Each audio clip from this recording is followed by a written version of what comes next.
Hey guys, today we are going to discuss about nucleic acid. Nucleic acid में जितने भी terms हैं हम सबका डिटेल डिस्कशन करेंगे इस वीडियो में। तो सबसे पहले अपनी वीडियो स्टार्ट करते हैं। तो nucleic acid is a macromolecule that exist as polymer called polynucleotide consist of monomer called nucleotide. अगर ये पॉलीमर है तो उसको पॉलीन्यूक्लियोटाइड करेंगे, अगर ये कंसिस्ट करते हैं मोनोमर्स के साथ तो इसको न्यूक्लियोटाइड करेंगे। It is present in all living organism. ये जो न्यूक्लिक एसिड है ये सभी ऑर्गेनिज्म में प्रेजेंट रहता है। There are two main classes of nucleic acid. Nucleic acid की क्या है, दो मेन क्लासेस हैं, डीएनए और आरएनए। डीएनए का full form deoxyribose nucleic acid में, आरएनए का फुल फॉर्म जो होता है वो राइबोस न्यूक्लिक एसिड होता है।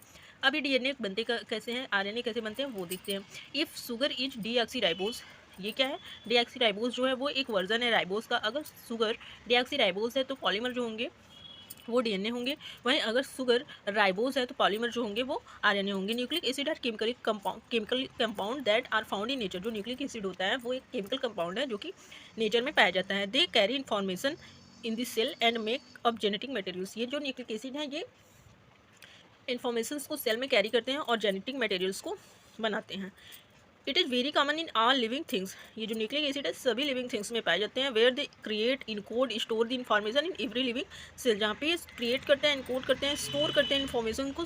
हमारी जो नेक्स्ट हेडिंग है वो है हिस्ट्री ऑफ न्यूक्लिक एसिड। तो न्यूक्लिक एसिड को सबसे पहले डिस्कवर किया गया फ्रेडरिक मेसर्स के द्वारा इन 1869 में। He give the first name as nuclein. इन्होंने न्यूक्लिक एसिड को न्यूक्लिन का नाम दिया। Albert Kossel further purified the substance and discovered its highly acidic properties. इसके एसिडिक प्रॉपर्टीज़ को अल्बर्ट कोस्टल ने डिस्कवर किया। Later also identified the nucleobase. इन्होंने इसको बाद में as a nucleobase identify किया। रिचार्ड एलमांट 1889 में create the term of nucleic acid. Nucleic acid का जो टर्म था वो रिचार्ड एलमांट के द्वारा 1889 में क्रिएट किया गया। At that time DNA and RNA are not differentiated. उस समय जो डीएनए और आरएनए थे वो डिफ्रेंशिएटेड नहीं थे। The basic component of biological nucleic acid is the nucleotide.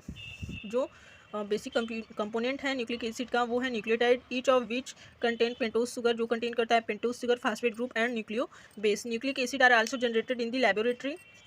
Nucleic acid को लेबोरेटरी में भी जनरेट किया जा सकता है। The use of enzyme by solid phase chemical synthesis. ये जो न्यूक्लिक एसिड है ये जनरेट किए जा सकते हैं लेबोरेटरी में भी एंजाइम और सॉलिड फेज केमिकल सिंथेसिस के द्वारा। नेक्स्ट हेडिंग है वो है न्यूक्लियोटाइड। इस न्यूक्लियोटाइड को building block of nucleic acid भी कहते हैं। तो अगर वाइवा में क्वेश्चन होता है कि व्हाट इज न्यूक्लियोटाइड, तो एक टाइप से हम ये कह सकते हैं कि nucleotide is the building block of nucleic acid. इसके पास 3 पार्ट्स होते हैं, pentose sugar, nitrogenous base, one और मोर फास्फेट ग्रुप।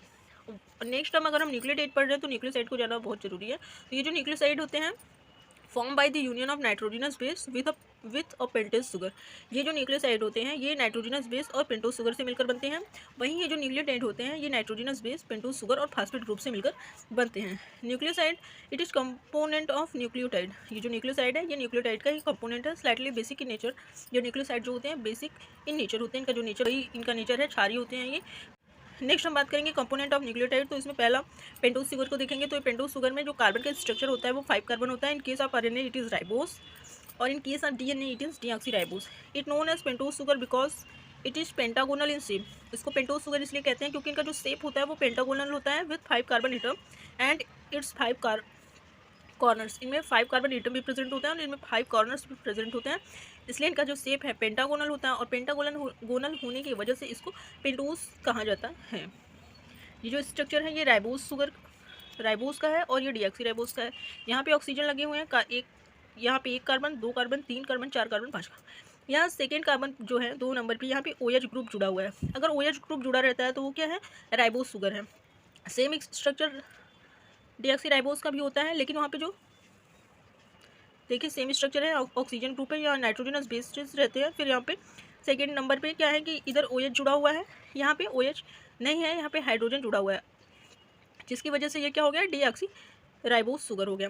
तो स्ट्रक्चर दोनों का सेम है, बस ये ध्यान रखना है कि राइबोस में क्या होंगे, सेकेंड नंबर के कार्बन पर OH ग्रुप जुड़ा होगा और डीऑक्सीराइबोस में क्या होंगे कि सेकेंड नंबर के कार्बन पर OH ग्रुप ना जुड़ के सिर्फ हाइड्रोजन जुड़ा रहता है। नेक्स्ट हमारी हेडिंग है फॉस्फोरिक एसिड।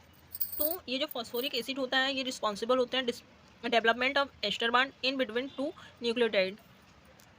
चार ये जो फास्फोरिक एसिड होते हैं ये एस्टर बॉन्ड के डेवलपमेंट के दो न्यूक्लियोटाइड के बीच में एस्टर बॉन्ड के डेवलपमेंट के लिए रिस्पॉन्सिबल होते हैं। Charge on DNA and RNA is negative due to the phosphoric acid.